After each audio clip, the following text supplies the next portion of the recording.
Hello, നമ്മളിന്ന് തലേദിവസം അരിയൊന്നും കുതിർത്തി അരച്ച് വെക്കാതെ പിറ്റേ ദിവസത്തേക്ക് എളുപ്പത്തിൽ എങ്ങനെ നല്ലൊരു പാലപ്പം തയ്യാറാക്കി എടുക്കാൻ നോക്കാം കേട്ടോ. അപ്പോൾ വീഡിയോ എല്ലാവരും സ്കിപ്പ് ചെയ്യാതെ ഫുള്ളായിട്ട് കണ്ടൊന്ന് സപ്പോർട്ട് ചെയ്യണേ.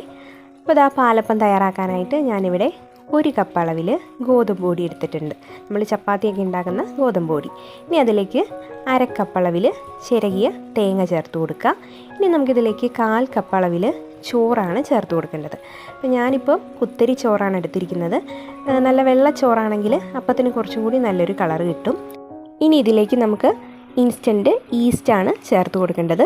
ഞാനിപ്പോൾ ഒരു 1/4 ടീസ്പൂൺ അളവേ ചേർത്ത് കൊടുത്തിട്ടുള്ളൂ. ഇനി നിങ്ങൾക്ക് കുറച്ചും കൂടി വേഗത്തിൽ അപ്പം തയ്യാറാക്കി എടുക്കണം എന്നുണ്ടെങ്കിൽ ഒരു 1/2 ടീസ്പൂൺ വരെ നമുക്ക് ചേർത്ത് കൊടുക്കാം. ഇനി 1 സ്പൂൺ പഞ്ചസാര കൂടി ചേർത്ത് കൊടുക്കണം. പിന്നെ നമുക്കിതിലേക്ക് പാകത്തിനുള്ള ഉപ്പാണ് ചേർത്ത് കൊടുക്കേണ്ടത്. ഞാനിപ്പോൾ 1/2 ടീസ്പൂണിലും താഴെയാണ് ഉപ്പ് ചേർത്ത് കൊടുത്തിരിക്കുന്നത്. ഇനി നമുക്കിതിലേക്ക് പാകത്തിനുള്ള വെള്ളം ചേർത്ത് കൊടുക്കണം.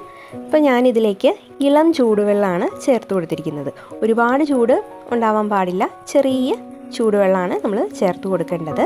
അപ്പോൾ ഇങ്ങനെ ചൂടുവെള്ളം ചേർക്കുകയാണെങ്കിൽ നമ്മുടെ മാവ് പെട്ടെന്ന് തന്നെ പൊങ്ങി കിട്ടും. അതിന് വേണ്ടിയിട്ടാണ് നമ്മളിങ്ങനെ ചൂടുവെള്ളം ഒഴിച്ചു കൊടുക്കുന്നത്. അപ്പോൾ ഇതുപോലെ കുറേശ്ശെ വെള്ളം ഒഴിച്ചു കൊടുത്തിട്ട് പാകത്തിന് കലക്കിയെടുക്കുക. ഞാനിപ്പോൾ ടോട്ടൽ ഒരു 1.5 കപ്പ് വെള്ളം ഒഴിച്ചു കൊടുത്തിട്ടുണ്ട്. അപ്പോൾ ഈ ഒരു പാകത്തിന് ആയി കഴിയുമ്പോഴേക്കും നമുക്കിത് മിക്സിയുടെ ജാറിലേക്ക് ഇട്ട് കൊടുക്കാം. മിക്സിയുടെ ജാറിലേക്ക് ഇട്ട് കൊടുത്തിട്ട് നമുക്ക് നന്നായിട്ട് ഇതൊന്ന് അരച്ചെടുത്തിട്ട് വരാം. അപ്പോൾ അരച്ചെടുക്കുമ്പോൾ ഒട്ടും തരിയൊന്നും ഇല്ലാതെ നന്നായിട്ട് തന്നെ അരച്ചെടുക്കാൻ ശ്രദ്ധിക്കുക. അപ്പോൾ നമ്മളിത് അരച്ചെടുത്തിട്ടുണ്ട്. ഇനി നമുക്കിത് പാത്രത്തിലേക്ക് മാറ്റി കൊടുക്കാം. ഇനിയിപ്പോൾ നിങ്ങൾ അരച്ച് കഴിയുമ്പോൾ വെള്ളം കുറവാണെന്ന് തോന്നുവാണെങ്കിൽ പാകത്തിനുള്ള വെള്ളം ചേർത്ത് കൊടുത്താൽ മതിയാവും കേട്ടോ. ഞാനിപ്പോൾ അധികം വെള്ളമൊന്നും ചേർത്തിട്ടില്ല. കറക്റ്റ് 1.5 കപ്പ് വെള്ളം മാത്രമേ ചേർത്ത് കൊടുത്തിട്ടുള്ളൂ. ഇനി നമുക്കിതൊന്ന് പൊങ്ങാനായിട്ട് അടച്ച് മാറ്റി വെക്കണം.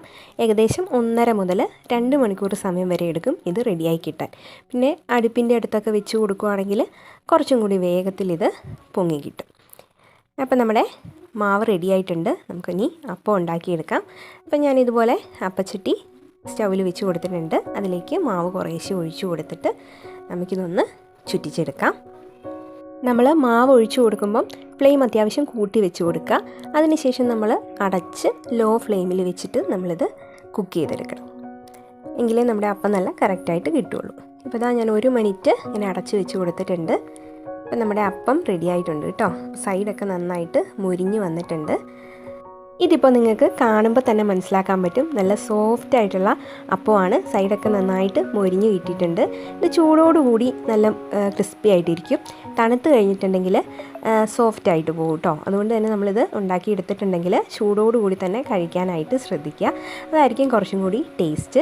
നമുക്ക് മുട്ടക്കറിയുടെ കൂടെയോ ചിക്കൻ കറിയുടെ കൂടെയോ അല്ലെങ്കിൽ വെജിറ്റബിൾ കറിയുടെ കൂടെയൊക്കെ ആണെങ്കിലും കഴിക്കാനായിട്ട് നല്ല ടേസ്റ്റി ആയിട്ടുള്ളൊരു അപ്പമാണ്. രാവിലെ എളുപ്പത്തിൽ തന്നെ നമുക്ക് തയ്യാറാക്കി എടുക്കാവുന്നതേ ഉള്ളൂ.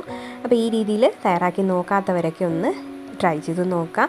അതുപോലെ നമ്മുടെ വീഡിയോ ഇഷ്ടമാവുകയാണെങ്കിൽ മറക്കാതെ തന്നെ ലൈക്ക് ചെയ്യുക, ഷെയർ ചെയ്യുക. സബ്സ്ക്രൈബ് ചെയ്യാത്തവരാണെങ്കിൽ അതുകൂടി ചെയ്യാം കേട്ടോ.